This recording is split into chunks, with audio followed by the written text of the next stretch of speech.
Halo, Assalamualaikum. Kita akan masuki tema 4I, subtema 1, pembelajaran 5 dan 6. Indonesia kaya akan sumber daya alam dan sumber energi. Selain kekayaan yang dimiliki, Indonesia juga dikenal karena keindahan alamnya. Keindahan pemandangan alam yang kita miliki banyak diceritakan dalam lagu.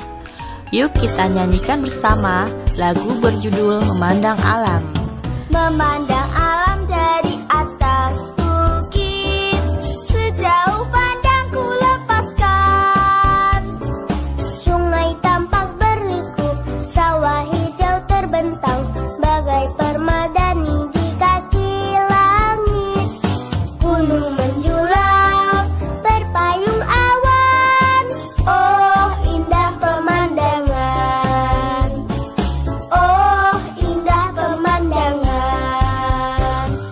Memandang alam dari atas bukit, sejauh pandangku lepaskan. Sungai tapak berliku, sawah hijau terbentang, bagai permadani di kaki langit. Gunung menjulang, berpayung awan, oh indah pemandangan. Oh indah pemandangan. Nah, di sini kita akan mengamati lambang dan simbol pada notasi lagu Memandang Alam. Nah, di sini ada Do sama dengan C, artinya lagu tersebut bernada dasar C. Kemudian ada 4/4, artinya birama lagu adalah 4/4, karena setiap birama terdiri dari 4 ketukan, setiap ketukan bernilai 1/4. Kemudian ada An dan T, artinya lagu itu dinyanyikan dengan tempo sedang. Kecepatan bernyanyi seperti orang berjalan. Kemudian di sini juga ada tanda kunci G. Sedangkan ini tanda garis birama, yaitu garis membatasi notasi tersebut. Nah, yang ini simbol not angka, sedangkan yang ini adalah simbol not balok. Kemudian ini adalah tanda berhenti atau diam yang bernilai 1 ketukan. Nah, sedangkan yang ini adalah tanda dimulai dan berakhir suatu lagu. Lagu Memandang Alam tadi menceritakan tentang keindahan alam di Indonesia, berupa pegunungan, sungai, dan hamparan sawah di dataran rendah. Pegunungan, sungai, dan dataran rendah merupakan beberapa kenampakan alam di Indonesia. Setiap wilayah memiliki kenampakan alam atau keadaan alam yang berbeda-beda. Kenampakan alam yang berbeda juga mengandung sumber daya alam yang berbeda pula. Berikut ini beberapa kenampakan alam di Indonesia dan kegiatan ekonomi penduduknya. Dataran rendah merupakan wilayah daratan yang datar dan memiliki ketinggian antara 0 sampai 500 meter di atas permukaan laut. Dataran rendah cocok untuk areal pertanian, perkebunan, peternakan, perumahan, industri, dan perkantoran. Oleh karena itu, kegiatan ekonomi di daerah dataran rendah sangat beragam. Ada yang bertani, berkebun, berternak, berdagang, dan menjadi pegawai kantor atau buruh pabrik. Dataran tinggi adalah wilayah daratan yang mempunyai ketinggian lebih dari 500 meter di atas permukaan laut.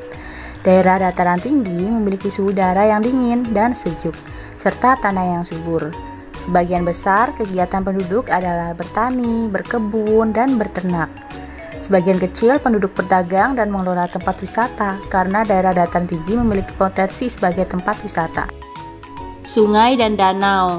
Sungai adalah aliran air yang besar di daratan. Penduduk di daerah sekitar sungai dan danau melakukan kegiatan pemeliharaan ikan air tawar. Selain beternak ikan air tawar, penduduk di sekitar sungai dan danau bercocok tanam. Di beberapa daerah, sungai menjadi tempat untuk berdagang, seperti sungai-sungai besar di Kalimantan. Penduduk berdagang menggunakan perahu yang dikenal dengan pasar apung. Pantai dan laut. Pantai adalah daerah perbatasan antara daratan dengan lautan. Laut memiliki sumber daya perikanan yang sangat besar. Sebagian besar penduduk daerah pantai memanfaatkan sumber daya alam tersebut dengan bekerja sebagai nelayan. Selain nelayan, beberapa penduduk juga bekerja sebagai petani garam. maupun peternak ikan air asin dan pedagang. Daerah pantai yang memiliki pemandangan indah yang dimanfaatkan penduduk sebagai tempat wisata. Lingkungan yang lestari sangat bermanfaat bagi manusia, hewan, dan tumbuhan. Kerusakan lingkungan yang terjadi sangat berdampak pada kehidupan hewan, terutama hewan langka. Nah, ini adalah elang Jawa. Elang Jawa adalah salah satu spesies elang berukuran sedang yang endemik di Pulau Jawa.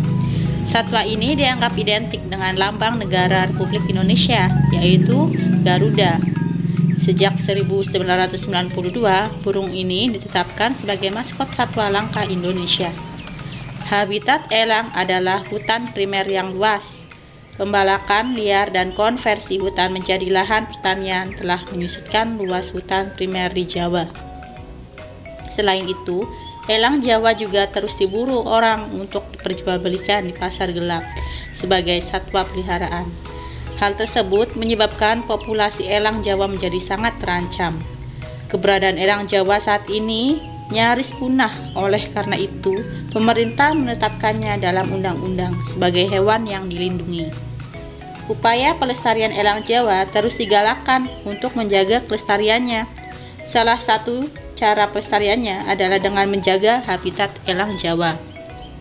Dengan begitu, diharapkan keberadaan elang Jawa akan lestari, sehingga pesona elang Jawa tidak hilang ditelan masa.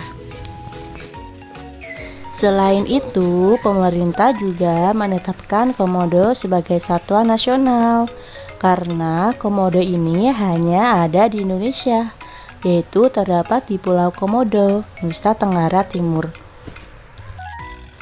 Selain komodo, pemerintah juga menetapkan ikan arwana merah sebagai satwa pesona. Ketiga hewan tadi yaitu elang, komodo, dan ikan arwana ini merupakan hewan asli Indonesia dan menjadi kebanggaan Indonesia. Karena itu, ketiganya kemudian ditetapkan sebagai hewan atau satwa nasional Indonesia.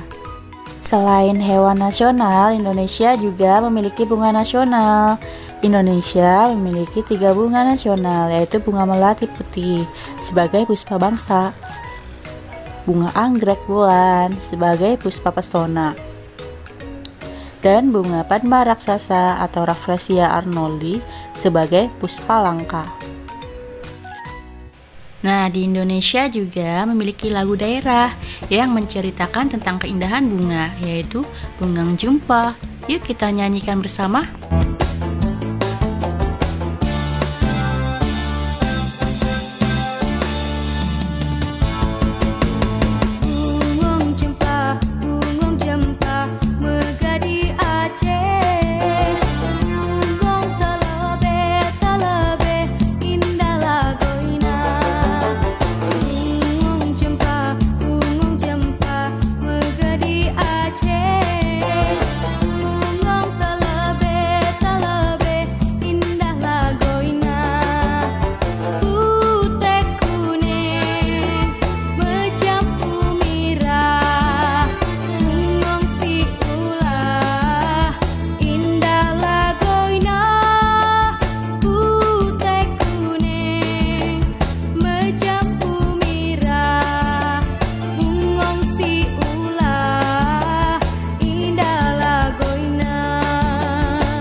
Begitu saja pembelajaran kali ini. Sekian dan terima kasih. Semoga bermanfaat. Wassalamualaikum.